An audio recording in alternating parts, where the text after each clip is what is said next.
Welcome back, everybody. I know it's been a minute since I've done one of these D.gray Man revisiting review chapters. It's just I haven't had the time recently with other stuff, but nonetheless, I'm back with it. And sadly, had I have finished this chapter, it would have been more of a seamless break of, as what I like to call Chapter 4 or Night 4, Decisions and Beginnings, is kind of the end of the D.gray Man prologue before we kind of get more into the story itself and the Black Order and what I call myself, and I'm sure there's a better name for it, I just like it this way, the Innocence Hunting Saga, which covers everything up till they try to find General Cross later. So, with that all said, I don't want to keep you all waiting too long. I know you have been waiting for like roughly 6-7 weeks now, and appreciate like the lack of being like nothing on my bad editing of the backgrounds of just simply keeping them on audio only with a different font every episode. So I hope you guys enjoyed this font, which is Aquafina script, the only script that is not spelled like the actress. So nonetheless, I want to just dive right into this chapter, but first I'll add like a little reminder of what happened in the previous one. Feel free to check out the previous videos. They'll always be linked in the same playlist as this upcoming one or the current one I'm talking about now, if you want to be reviewed there or just reread the chapter. But we kind of learn Alan's backstory and like why he is motivated to destroy the Akuma, because he can see their souls because of his cursed eye, and he considers that they're in suffering because they are lamentful creatures. They always are crying out like, why couldn't you have been stronger in like dealing with your grief? Cursing the person out, which is how we kind of took it earlier when somebody sees an Akuma and they respond by, how dare you turn me into an Akuma?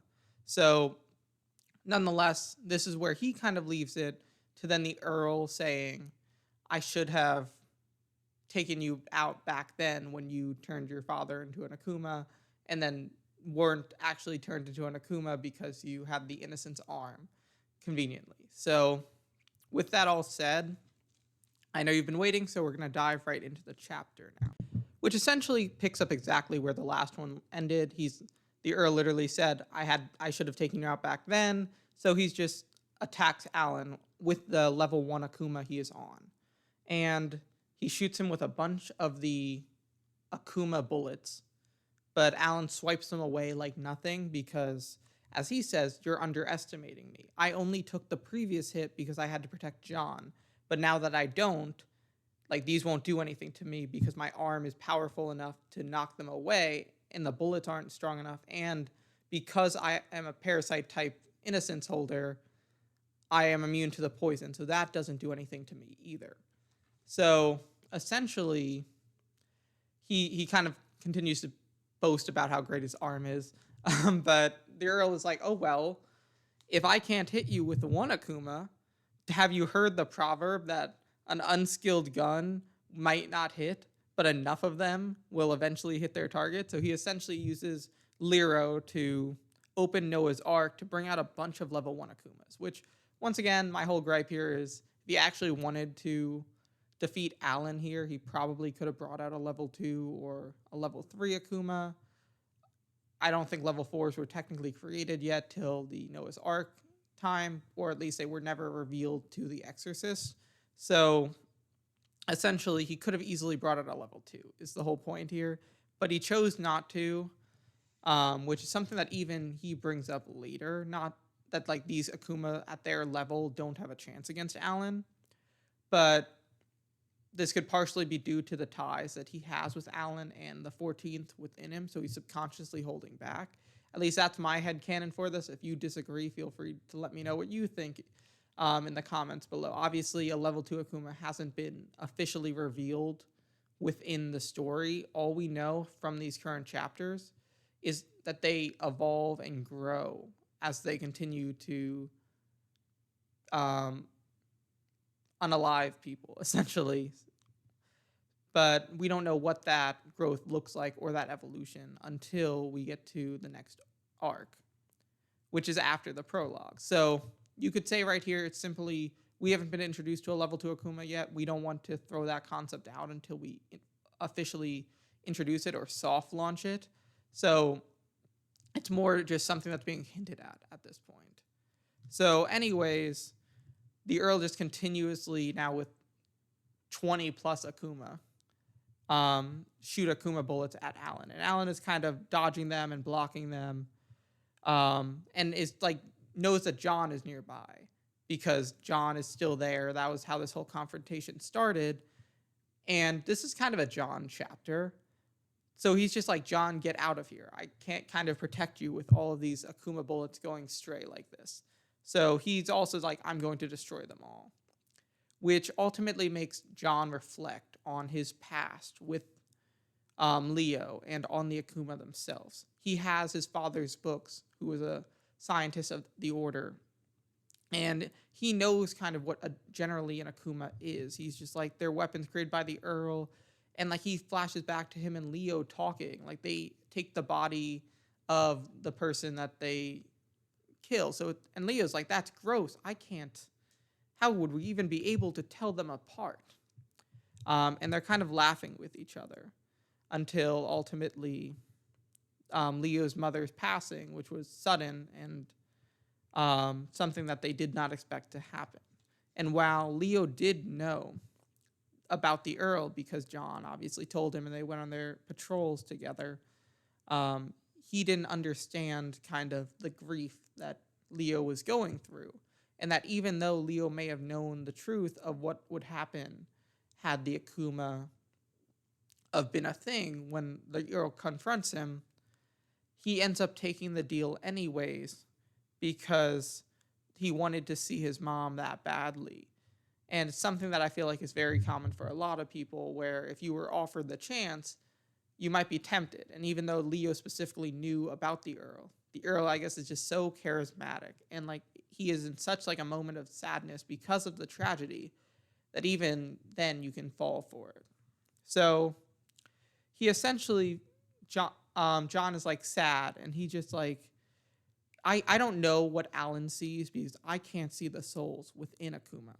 But if you really wanted to see your mom that much, he's just like kind of processing all of this. So at the end, he's just realizing that Leo's mom is suffering. So he's like, I'm sorry. You may not have ever met the Earl, even if after your mom's passing, unless you were friends with me and knew about the Earl, and ultimately that might have been the flag that led the Earl to him. Because the Earl has so many people and so many people grieving all over the world. There's something evil with this whole thing that we'll find out later in future chapters, that Earl has literally people who get paid to tell him when a tragedy occurs. So there's enough people to go around for the Earl to kind of get to bring Akuma from. And Leo may have not been on that list without John going on these Akuma patrols and flagging the Earl. So I think that is how I take him being like, it's my fault for telling you about the Earl. And even then, he's like, I just don't understand people's heart. John, despite as a young kid, doesn't necessarily know of the grief and necessarily know why some people would be willing to make this, so to speak, deal with the devil or the Earl.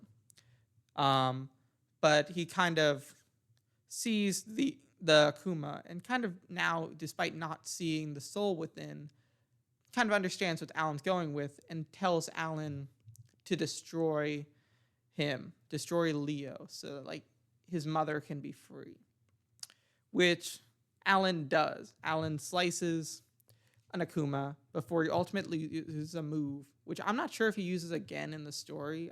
It's just not in the front of my head because I'm so used to like future iterations of Alan.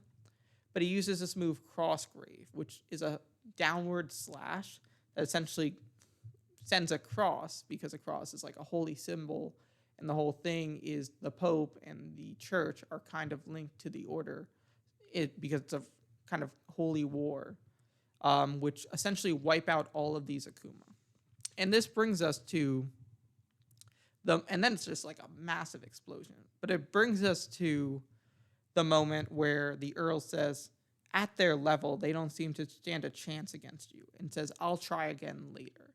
which reaffirms my own like personal headcanon here of the Earl, despite wanting to kill Alan, doesn't actually want to because he subconsciously feels the 14th within him, or he subconsciously feels mana within him. So he is like, I'll try again later, despite not only being able to bring stronger Akuma, which would probably defeat him, or just the Earl himself is more than strong enough on his own to defeat Alan, as we see the Earl confront a stronger Alan in the Noah's arc and cross for a little bit. So it's clear he is going to be a lot stronger than just simply the maker of Akuma. But he leaves with like this kind of ambiguous ending of him speaking about, you have only witnessed the opening chapter. Hence, similarly emphasizing my opinion that these 4 chapters are the epilogue, the prologue of the story, because right after this, the next chapter, Night 5, is literally called the Black Order, which is where Alan is attempting to go for the first like 4 chapters, but get sidetracked with this John stuff, and then obviously gets sidetracked in chapter 1 as well. So he is like, I am the Millennium Earl, and I will obliterate this world and your puny god. Which, ironically, with how the story is right now, it's a lot more it's a lot more like gray than it is black and white. But like looking back at these early chapters, you can really see it is so black and white until we get a little further to like chapter 20-ish when we finally meet Road.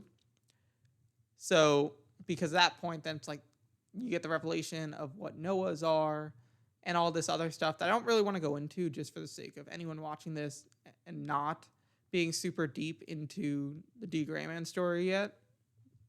But he essentially, like, after saying that, I'll defeat you all with my Akuma. So I don't know, maybe, and this could be something, again, headcanon-y, where it might just be an early thing where the Akuma are the main threat at that point. Or there's something specifically about the Akuma that make destroying the world, I guess, more of a disrespect against the Exorcist. So I don't know. It could definitely be either way there. And he's just like, you and Exorcist have no chance of stopping me. So he ends up Noah's arcing, portaling away, and Alan is just like, this is just the beginning, kind of like being furthering that, but also being like a bit shocked, but like in a dumb shock type of way, before ultimately falling down and like dripping with blood. So it essentially implies that had the Earl have stayed a little longer or summoned a few more Akuma, Crossgrave, I guess, takes a lot out of Alan. So he's just like, John, can you please get me a doctor?